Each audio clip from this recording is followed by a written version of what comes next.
आदाब, नमस्कार, सत श्री अकाल। मैं सत्यनारायण उपाध्याय बन्ना सर आपके सामने एक बार आज फिर मौजूद हूँ रीजनिंग के एक अन्य टॉपिक ब्लड रिलेशन को लेकर। उसके पहले सभी शिक्षक महोदय और सभी बच्चों से मेरा निवेदन है कि मेरे यूट्यूब चैनल को ज़्यादा से ज़्यादा सब्सक्राइब करें और सोशल मीडिया के हर प्लेटफॉर्म पर शेयर करें, क्योंकि ये परीक्षा उपयोगी जानकारी बच्चों के राष्ट्रीय इनकम मेरिट, मॉडल नवोदय और अन्य जो सर्विस की एग्जाम्स दे रहे हैं जो बच्चे, उनके लिए बैंकिंग, रेलवे, पटवारी, एमपी पुलिस और एसएससी, पीएससी में भी ये लाभ देगी। इसलिए इसे ज़्यादा से ज़्यादा सब्सक्राइब करें ताकि जो मेरे अगले वीडियो है वो आप तक पहुंच सके। आज हम ब्लड रिलेशन, रक्त संबंध का एक टॉपिक लेके आपके सामने मौजूद है। ये हर प्रकार के एग्जाम्स में पूछा जाता है। रक्त संबंध में दो प्रकार के प्रश्न लेके मैं आपके सामने हाजिर हूँ। जैसे कि पहला प्रश्न से पूछते हैं कि आर क्यू की पुत्री है, एम बी की बहन है, जो क्यू का पुत्र है, एम का आर से क्या संबंध है। तो देखो क्या कह रहे हैं, वो आर क्यू की पुत्री है तो आर आप यहाँ लिख लें, उसके बाद में तीर का निशान करें और आर जो क्यू को लगता है, आर क्या है, क्यू की पुत्री है तो वो यहाँ पुत्री लिख देना है।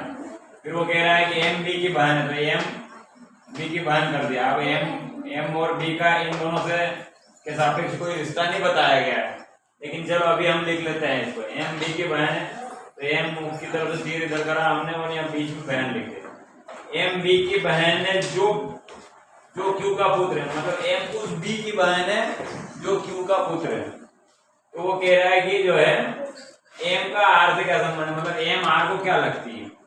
देखो एम बहन है मतलब एम का जेंडर जो है वो फीमेल है। अब एम आर को क्या लगती है, देखो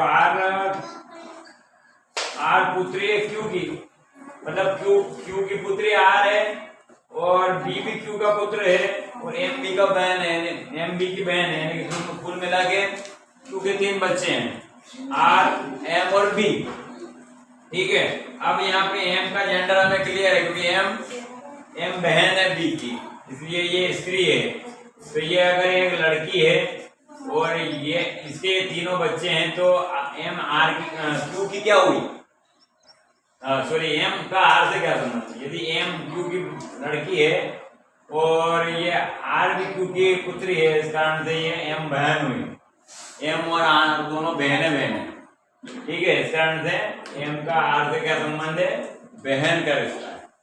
आर भी एम की बहन है और एम भी आर की बहन।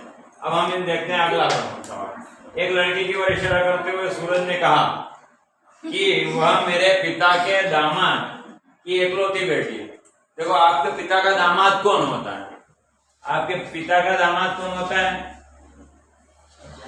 मतलब आपके जो जीजा जी होते हैं वो आपके पिताजी का दामाद होता है। तो आपके जीजा जी की जो बेटी है वो आपको क्या कहलाएगी, आपके जीजा जी की बेटी यानी कि आपकी सिस्टर की बेटी, आपके सिस्टर की बेटी, यानी कि सूरज की बात चल रही है तो सूरज की सिस्टर की बेटी यानी कि वह सूरज की भांजी है। क्या है, भांजी है। इसी प्रकार से हम रक्त संबंध के और क्वेश्चन हम करें और जो है रक्त संबंध वाले सवाल में आप प्रैक्टिस करते रहें तो बहुत लाभ होगा उसका। जितना आप प्रैक्टिस करोगे उतना अच्छा होगा। मिलते हैं हम किसी अन्य टॉपिक के साथ, तब तक जय हिंद, जय भारत, जय राम।